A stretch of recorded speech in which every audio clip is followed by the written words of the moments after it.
Here behind the Church of St. John and Augustine in Thomas Street, and at the edge of Scandinavian and medieval Dublin, are the sites of many early industries such as shoemaking, pottery and brewing.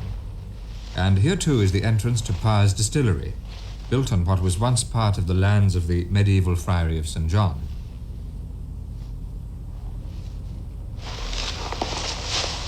The chemistry of distilling good whiskey is far from fully understood. It's still very much a craft industry even today. Distillers learned from experience. Some prospered and some failed. To most people, the main ingredients are water, malted barley, a pot still, and a long maturation in an oak cask. However, it's full of surprises. This grass on the roof of a bonded warehouse in John's Lane is mown each summer. Why the soil and grass is there, nobody now really knows for certain. But the warehouse, with its hermetically sealed roof, cool in summer and relatively warm in winter, produces the right result.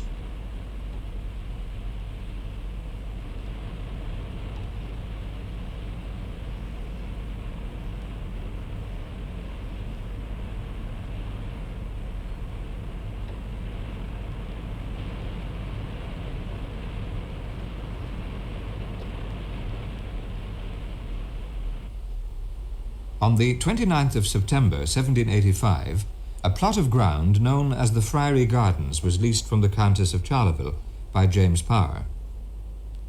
He started with a hostelry and then founded the distillery in 1791, initially producing about 6,000 gallons of spirits a year. The history of the distillery can be pieced together from several sources: company records, excise returns, old drawings, and of course from the buildings and machinery themselves.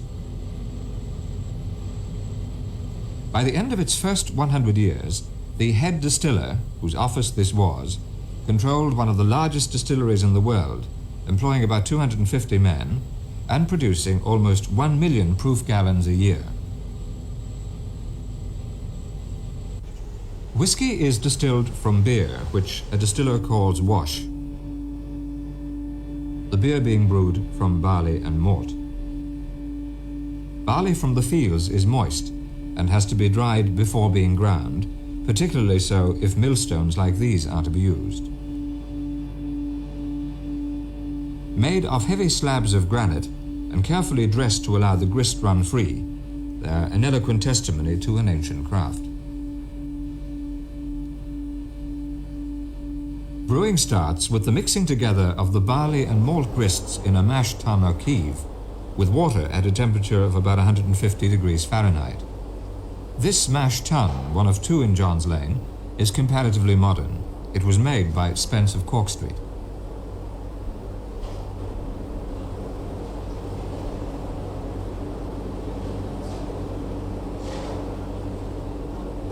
The heart of the brewing process is mashing.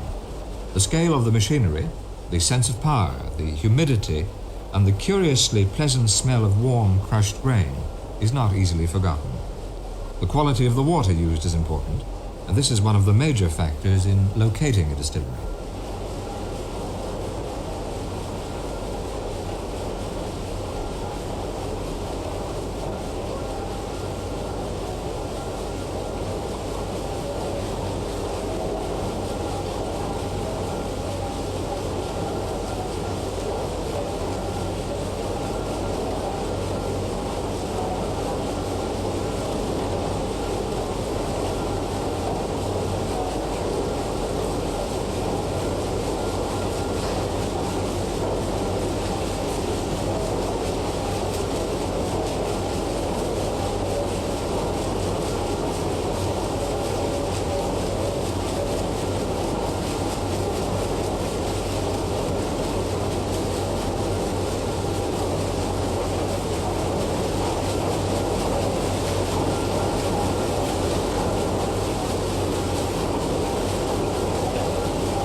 The rest of the grist is added with further water until the whole huge vessel is full.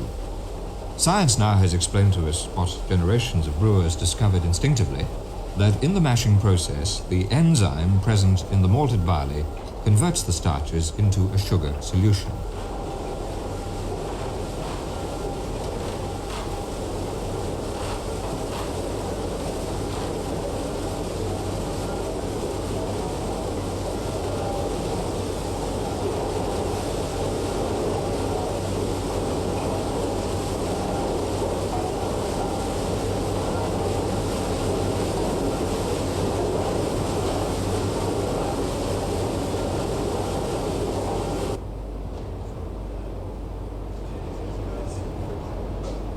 In time, the rakes stop their incessant beating, and the grains, or what's left of them, settle to the bottom, and the long process of draining the mash starts.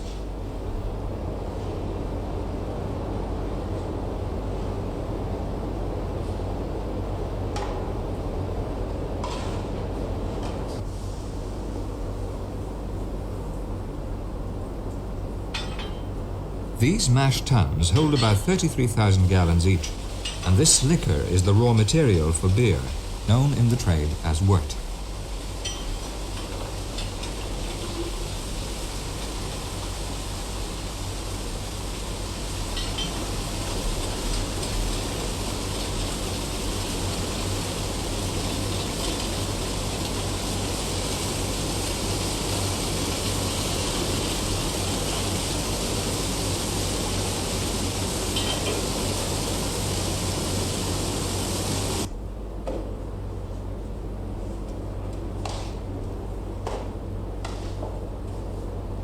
This Dante-esque vision is something of a shock, and one which is unlikely to be seen again.